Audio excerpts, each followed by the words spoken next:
Tá começando mais um Papo Maroto e hoje a gente vai fazer uma ponte aérea com um piauiense que já residiu e transitou no mundo, né? Jacob Alves, ele que já integrou o coletivo Núcleo do Disseu e também o Galpão do Disseu, é artista e criador desde 2003, artista do corpo, videodesigner, pesquisador em encruzilhadas, né?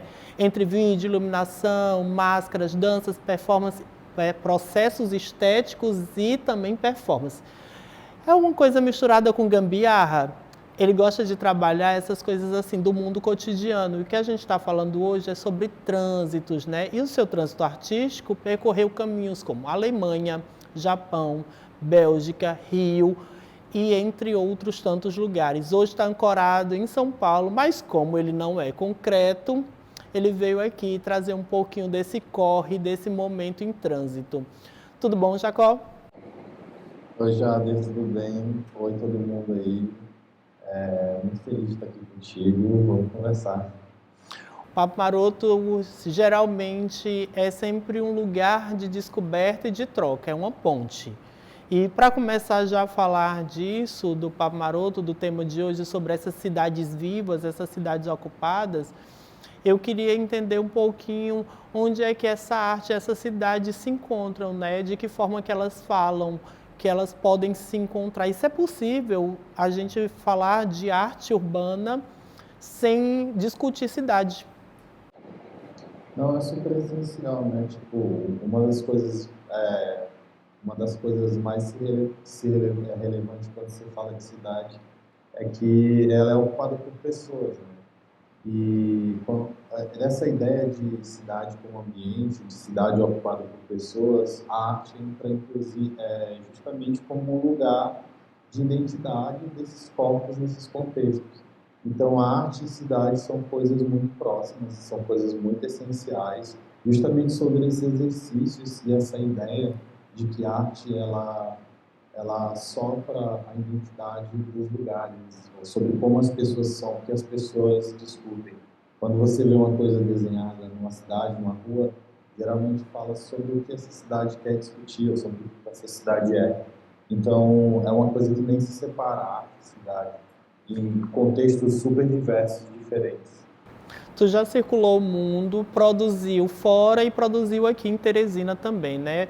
E eu estou falando Teresina e fazendo questão de frisar isso porque existem espacialidades. E como a gente está discutindo essa cidade contemporânea, essa cidade pensada a partir da ocupação coletiva, né, esse lugar vivo de encontro, eu queria entender um pouquinho como é que esse caminhar tanto em Teresina quanto fora de Teresina é uma prática performática. Se é possível a gente dizer que o caminhar cotidiano também pode ser considerado uma prática performática.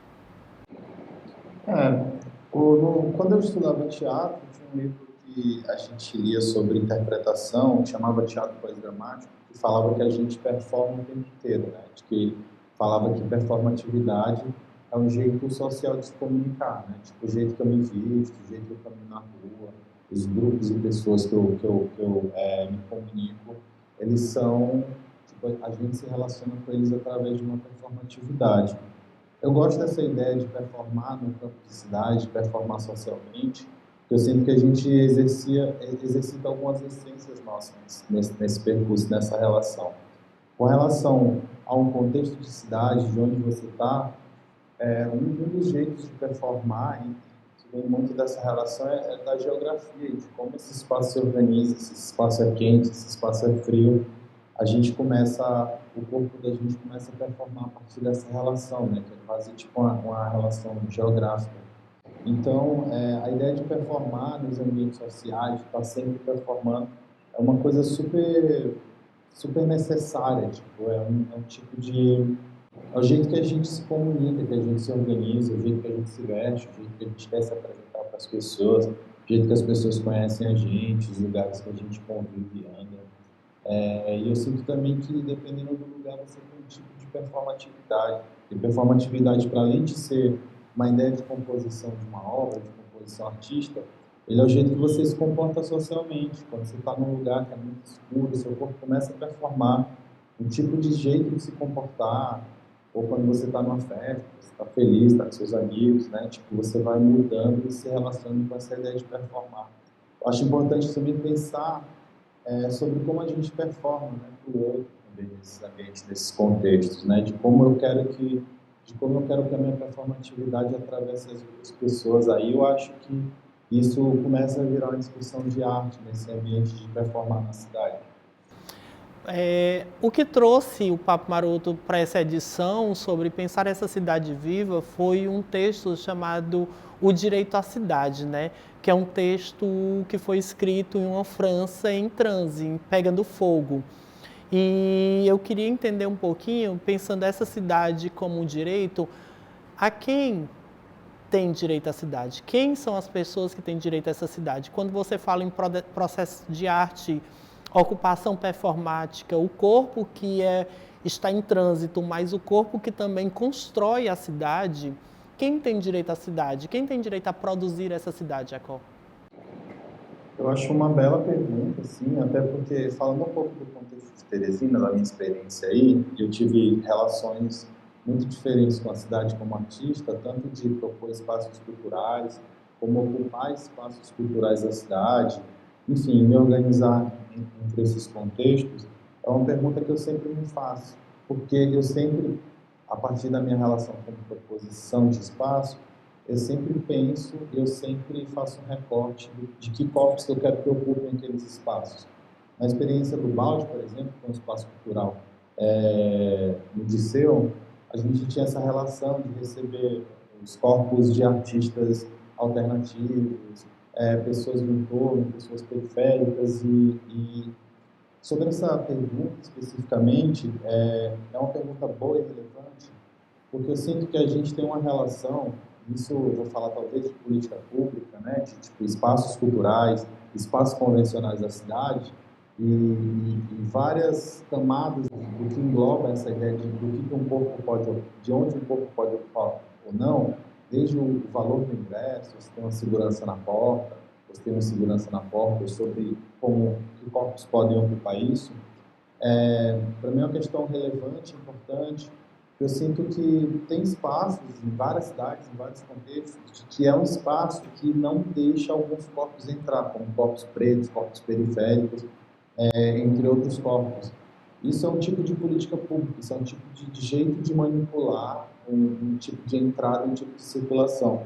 Na minha opinião, a cidade é um espaço para todos os corpos ocuparem, todos os corpos da cidade ocuparem. A gente tem geralmente nas cidades um tipo de organização que a gente separa as pessoas.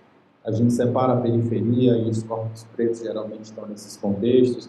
A gente separa dos centros, dos lugares nobres da cidade. E a gente vê pouco investimento social, cultural e de política pública desses corpos cruzarem esses outros lugares, dos corpos de habitarem todos os lugares. Teoricamente, numa cidade, todos os lugares são para todos os corpos, mas eu sinto que a gente ainda, em alguns contextos, como os contextos periféricos, a gente tem que criar espaços nossos, espaços que saiam dos nossos contextos, ou espaços em outros lugares, a gente de alguma forma tem que criar esses espaços ainda. A gente tem que lutar por esses espaços, coisa que não devia ser assim, os corpos deviam estar ocupando todos os espaços, e não só espaço físico, espaço metafórico também. O corpo preto tem que estar num lugar chique, o corpo preto tem que estar num baile, numa quebrada, o corpo preto tem que estar no Teatro 4 de Setembro para ter uma peça chique, e essa peça precisa não custar R$ 500, porque esse corpo não tem, provavelmente, ou às vezes, ou normalmente, não tem um valor. Essas separações que dividem essas relações de corpo, mas, na minha opinião, todos os corpos devem estar em todos os lugares. Você falou sobre a ocupação a partir do consumo dos espaços, né? Que eu não gosto muito do termo do consumo, porque a gente vai levar para uma esfera simbólica do dinheiro e do capital. Mas e a produção do sentido? Não só em estar consumindo, mas estar produzindo nesses espaços de diálogo, de hegemonia ou de poder, né? Como é que a arte pode ajudar a romper essas batalhas ou romper essas fronteiras, essas bolhas de lugares não habitáveis? Quando eu falo sobre essa relação de consumo, porque eu acho que hoje, quando a gente fala de Brasil, por exemplo, quando a gente fala da nossa situação de pobreza hoje, que aumentou, enfim, devido a algumas e muitas questões, eu acho que a ideia de consumo é uma chave para a gente pensar de como a ideia de capital, de como as pessoas dividem a gente a partir dessa questão, da ideia de consumo. Falando metaforicamente de consumo, quando você vê uma obra de arte, quando você participa de uma conversa, ou, enfim, quando você vai numa exposição, você está consumindo, independente de você estar pagando ou não por isso especificamente. Eu acho que Teresina, por exemplo, ela tem diversas proposições, instituições artísticas, conceituais, importantes para a cidade, e que propõem justamente esse lugar. Muitas situações, muitos contextos. No passado, a gente teve vários exemplos, dos quais alguns eu participei, como o núcleo do Seu Balde. Hoje, a gente tem outras situações, contextos, como Estouradas, a Casa Barros, movimentos que agora estão sendo feitos pelos meninos do Afro Samurai, por exemplo.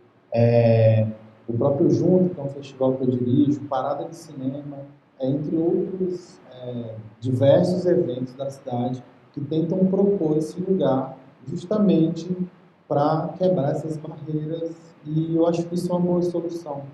Eu sinto que a única barreira hoje que a gente tem que esses movimentos sofrem, por exemplo, são movimentos importantes porque eles estão propondo a circulação dos corpos em ocupação na cidade, justamente política pública, são projetos que a gente não consegue identificar continuidade em editais, em políticas públicas para esses projetos. São projetos novos, projetos revolucionários, projetos que propõem essa ideia, essa identidade e essa circulação de novas identidades e corpos diferentes nesses lugares. Eu sinto que essa influência nesses contextos são importantes. Não. Eu queria muito te agradecer por esse papo, esse olhar como produtor, como artista, como ocupador dessa cidade, né? E eu queria, antes de finalizar, que tu deixasse um recadinho curtinho para a galera que está em casa, que está a fim de produzir um material urbano, que está a fim de ocupar essa cidade, de que forma poderia ser ocupada. Galera, primeiro agradecer o Jader, é um prazer falar contigo sempre, é um prazer estar aqui. Um recado para a galera que está a fim de ocupar. Eu acho que a gente precisa se organizar, eu acho que a gente precisa se juntar, eu acho que a gente precisa rachar aluguel de espaços novos, de galpões, de casas, e a gente tem que fazer um fervo, tem que fazer festa, tem que fazer exposição, tem que fazer dança, teatro. Eu acho que a gente está num momento muito crucial e importante para a gente se posicionar nesses contextos, da gente se juntar, além de tudo. E quem quiser, estiver interessado em discutir mais sobre isso, quem me conhece, é só me procurar nas minhas redes sociais. É Jacob Alves B, eu estou sempre aberto para conversar e super interessado em continuar esse diálogo. Vamos se juntar e vamos fazer coisa. É isso. Obrigado, Jacó. Aí fica aquele recado, as redes sociais a gente deixou durante todo o Papo Maroto, ele não precisa encerrar aqui, pode ser nas minhas redes sociais, nas redes sociais do Jacó e também da TV Assembleia. Mas é com essa dica de vamos se juntar e pensar coletivamente esses espaços urbanos que a gente volta para o estúdio.